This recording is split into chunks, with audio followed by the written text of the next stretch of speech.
ఆకాశ మహాకాశములను అందలి సమస్తమును సృజించిన దేవాది దేవునికి నా హృదయపూర్వక వందనములు, స్తుతులు, స్తోత్రములు సమర్పించుకుంటున్నాను.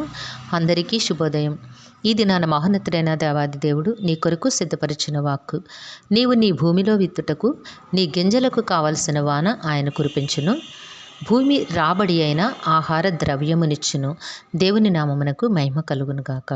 ఈ మాటలు యెషయా గ్రంథము 30వ అధ్యాయము 23వ వచనంలో వ్రాయబడి ఉన్నవండి. ప్రియమైన నస్తమా, నీ దేవాది దేవుడి దినాన నీకు చక్కని ఆశీర్వాదములను అనుగ్రహించి ఉన్నారు. ఏమిటి అనగా, నీవెక్కడైతే కష్టపడుతూ ఉన్నావో, నీవు ఏ పనిలో అయితే కష్టపడి పని చేస్తూ ఉన్నావో, ఆ కష్టములో నుంచి నీకు ఉన్నతమైన ఆశీర్వాదములను ఇవ్వనై ఉన్నారు. ఎందుకంటే ఈ పరిశుద్ధ గ్రంథములో చేయబడిన ప్రతి వాగ్దానము నీ కొరకే.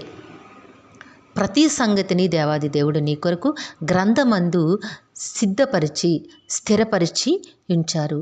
వీటిని నీవు నీ జీవితంలో అన్వయించుకొని ఆ వాక్కు ప్రకారము నీవు జీవించి దేవుని నుంచి ఉన్నతమైన ఆశీర్వాదములను పొందుకొని ఆనందమయముగా నీవు జీవించుట దేవుని చిత్తమై ఉన్నది. గనుక నీవు నీ భూమిలో విత్తుటకు నీ గింజలకు కావలసిన వాన ఆయన కురిపించును. నీవు ఏ పని చేయాలో నీ శక్తి కొలది, నీ జ్ఞానము కొలది, నీ విద్య కొలది నీవు ఏ పని చేయవలనో దానికి అవసరమైన పరిస్థితులను దేవాది దేవుడు అనుగ్రహిస్తారు. ఆయన వాన కురిపించును, భూమి రాబడి అయిన ఆహార ద్రవ్యమునిచ్చును.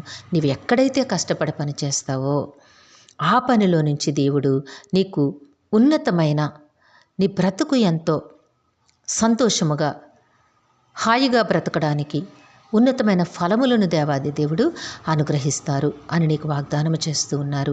కాబట్టి నేస్తమా, నీవైతే దేవుని యందలి మొట్టమొదట భయమును భక్తిని కలిగి జీవించు. అది నువ్వు చేయాల్సింది. దేవుని యందలి భయముతో భక్తితో బ్రతుకుతూ నీవు చేయగలిగిన పనిని నువ్వు చెయ్యంతే. నీవెంత కష్టపడగలవో. నీకు చదువు లేదు, విద్య లేదు, కానీ విద్య లేకుండా కష్టపడి చేసే పనులు కోకొల్లలు ఉన్నాయి. కాబట్టి నువ్వు ఏ పని నీకు చేతవునో, ఏ పని చేయగలవో ఆ పని చెయ్యి. దేవుని సహాయమును అర్థించుచు దేవుడు ఆ పనిని అనేక రెట్లుగా ఆశీర్వదిస్తారు. ఉన్నతమైన విద్యతో ఉద్యోగము కొరకు నువ్వు ఆశతో ఎదురు చూస్తూ ఉన్నావు. ప్రార్థన చెయ్యి. దేవుడు నీకు నీ విద్యకు సరిపడే ఉద్యోగమును ఆయన తన మహిమలో నుంచి నీకు అనుగ్రహిస్తారు. అనగా ఈ భూమిపై నీకు అట్టి స్థితిని ఇవ్వడానికి పరిస్థితులన్నిటినీ దేవుడు అనుకూలపరుస్తారు. అడ్డంకులన్నిటినీ తొలగిస్తారు. మేలును నీ యొద్దకు దేవుడు పంపిస్తారు. కనుక నేస్తమా, నీవైతే భయముతో భక్తితో జీవించు. దేవుని వైపు చూడు. దేవుని సంకల్పముల యందు నిలువబడి జీవించు. తప్పకుండా దేవుని ఆశీర్వాదమును నీవు పొందుకుంటావు. దేవుడు నిన్ను దీవించి ఆశీర్వదించునుగాక. ప్రార్థన చేసుకుందాము. ప్రేమజాలి నమ్మకము కలిగిన తండ్రి, మీ ఘనమైన నామమును కొందరములు. మీ బిడ్డకి మీరు ఇచ్చిన వాక్కును బట్టి స్తుతులు సమర్పించుకుంటున్నాము. మా ప్రియులందరినీ వారి కుటుంబములను మీ దివ్య హస్తములకు అప్పగించుకుంటున్నాము. తండ్రి, అందరికీ నీ కావాల్సిన ఆయురారోగ్యము, పరిపూర్ణమైన రక్షణ, దీర్ఘాయుష్యం, నెమ్మదిని ప్రసాదించి మీ శాంతి సమాధానంతో జీవింపచేయండి. కృప కలిగిన మా రక్షక, ఈ దినము పరీక్షలో రాస్తున్న బిడ్డలందరికీ ఆరోగ్యమును, ధైర్యమును అనుగ్రహించి పరీక్షా సమయంలో ప్రతి ప్రశ్నకు సరైన సమాధానమును ఇన్ టైంలో రాసి ఉన్నతమైన విజయములు పొందుకునే కృపను దయచేయండి. ఈ దినము పుట్టినరోజు, వివాహములు, వివాహ దిన మహోత్సవములు జరుపుకొంచిన బిడ్డలందరికీ మీ ఆశీస్సులు, దీర్ఘాయుష్ను అనుగ్రహించి మీ కృపలో జీవింపచేయండి నాయన.